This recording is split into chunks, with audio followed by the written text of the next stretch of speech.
ತುಂಬ ಒಳ್ಳೆ ಮನುಷ್ಯ, ಬೇಸಿಕಲಿ ಒಳ್ಳೆ ಮನುಷ್ಯ. ಸೊ ಅವ್ರ ಜೊತೆ ಹೋದಾಗ ಸಿನಿಮಾ ಯಾರ ಬಗ್ಗೆ ಮಾಡಬೇಕಂತ ಅನಿಸುತ್ತೆ ಅವ್ರ ಸಿನಿಮಾ.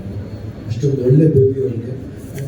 ಲಾಸ್ಟ್ ಟೈಮ್ ಅವ್ರು ಕಬ್ಜಾಲ್ ಅಷ್ಟೇ ಗೆಸ್ಟ್ ಮಾಡಿ ಆ ಟೈಮಲ್ಲಿ ಏನೋ ಒಂದು ವಿಡಿಯೋ ಕೂಡ ವೈರಲ್ ಆಗಿದೆ. ಯಾರೋ ಅವರು ಬೇಕಂತ ಇದು ಚಂದ್ರೂರನ್ನು ಸೇರಿಸ್ಬೇಡ, ಶಿವನನ್ನೇ ಸೇರಿಸ್ತಾರೆ ಅಂತ.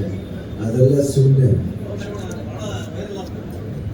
ಅದು ವೈರಲ್ ಅನ್ನೋದು ತುಂಬ ಈಸಿ ಆಗ್ಬಿಟ್ಟು ಸೋಷಿಯಲ್ ಮೀಡಿಯಾ ಹೆಂಗಾಗ್ಬಿಟ್ಟಿದೆ ಗೊತ್ತಾಗಲ್ಲ. ಆಟ ಸಹ ನಂತರ ಆಗ್ಬಿಟ್ಟಿದೆ. ಯಾವ್ದಕ್ಕಾದ್ರೂ ಸೋಷಿಯಲ್ ಮೀಡಿಯಾ. ನಾವಿದ್ದಿದ್ದ ಚೆನ್ನಾಗಿತ್ತು ಅವಾಗ, ಚೆನ್ನಾಗಿತ್ತು. ನಾವಿದ್ದು ಗೊತ್ತಾವಾಗ ಪುಣ್ಯ ಮಾಡಿದ್ದು ನಾವೇ. ಇವಾಗಲೇ ಎಲ್ಲರೂ ಸೋಷಿಯಲ್ ಮೀಡಿಯಾ ಇಟ್ಕೊಂಡು ಒಳ್ಳೇದು ಸೋಷಿಯಲ್ ಮೀಡಿಯಾ ಯೂಸ್ ಮಾಡಿ ಎಲ್ಲದಕ್ಕೂ ಯಾರು ಹೇಳಿದ್ರೆ ನಿಮ್ಗೇನು ಒಂಥರ ಒಂದು ಯೂನಿವರ್ಸಿಟಿದಾಗ ಕ್ರಿಯೇಟ್ ಮಾಡಿದ್ನು. ಬಟ್ ಒಂದೇ ಕಾಲ ಬರೋದು ದೇವರಿದ್ದಾನೆ, ಬಿಡಲ್ಲ. ಕಷ್ಟ ಆಗುತ್ತೆ ಅವ್ರಿಗೆ, ಬೇಡ. ಇವರೇ ಹೇಳ್ತಾರೆ ಸೋಷಿಯಲ್ ಮೀಡಿಯಾ ದಯವಿಟ್ಟು ಒಳ್ಳೇದು ಮಾಡಿ, ಕೆಟ್ಟದ್ದು ಮಾಡಕ್ಕೆ ಹೋಗ್ಬೇಡಿ. ಯಾರು ಏನೇ ಮಾಡಿ, ನೀವು ಏನೇ ಮಾಡಿದ್ರು ಯಾರನ್ನೂ ಸಪ್ರೇಟ್ ಮಾಡೋಕ್ಕಾಗಲ್ಲ. ಚಂದ್ರು ನನ್ನ ಬಾಂಧವ್ಯ ಯಾವಾಗ ಹೇಳುತ್ತೆ. ನಾವೇನಾಯ್ತು ನಾವು ಸ್ಟೇಟಸ್ ಚಂದ್ರಿಗೆ ಹೇಳ್ತೀವಿ, ಯಾಕೆ ನಿಮ್ಗೆ ಹೇಳಬೇಕು?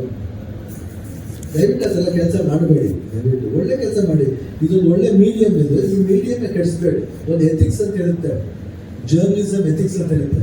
ಆ ಎಥಿಕ್ಸ್ನ ಫಾಲೋ ಮಾಡಬೇಕು. ಅವಾಗಿದ್ದು ಎಥಿಕ್ಸ್, ಇವಾಗೆಲ್ಲ ಎಥಿಕ್ಸ್ ಇಲ್ಲ, ಎಥಿಕ್ಸ್ ಇಲ್ಲ. ಎಲ್ಲ ನೀವು ಮಾಡಿದ್ದೆ ರಾಜ್ಯ. ದಯವಿಟ್ಟು ಅದು ಮಾಡಬೇಡಿ. ಈಗ ನಾವು ಎಷ್ಟು ರೆಸ್ಪೆಕ್ಟ್ ಬೇಕೋ ಅಷ್ಟು ರೆಸ್ಪೆಕ್ಟ್ ನಮಗೂ ಕೊಡಬೇಕು, ಪ್ರತಿಯೊಬ್ಬರು ಕೊಡಬೇಕು. ಅದು ಜೀವನ. ಅದು ಬಿಟ್ಬಿಟ್ಟು ಇಷ್ಟ ಬಂದಾಗ ಏನು ಬೇಕಾದ್ರೆ ಕೊಡೋದ್ರೆ ಹೆಂಗೆ? ದಯವಿಟ್ಟು ಇದು ಮಾಡಿ. ನಿಮಗೆ ತಮಾಷೆ ಅನಿಸ್ಬೋದು, ಬಟ್ ನಿಮ್ಮ ಮನೆ ಒಲೆ ಒಯ್ಯೋಕ್ಕೆ ಇನ್ನೊಂದು ಮನೆನ ಒಲೆನ ಹಾಸಕ್ಕೆ ಹೋಗ್ಬೇಡಿ ಯಾವಾಗಲೂ. ಅದು ತುಂಬ ಕಷ್ಟ ಆಗುತ್ತೆ, ನಿಮಗೆ ಡೇಂಜರ್ ಆಗುತ್ತೆ. ಇಷ್ಟ ಹೇಳಿದ್ರೆ ಚಂದ್ರ ಆಲ್ ದ ಬೆಸ್ಟ್.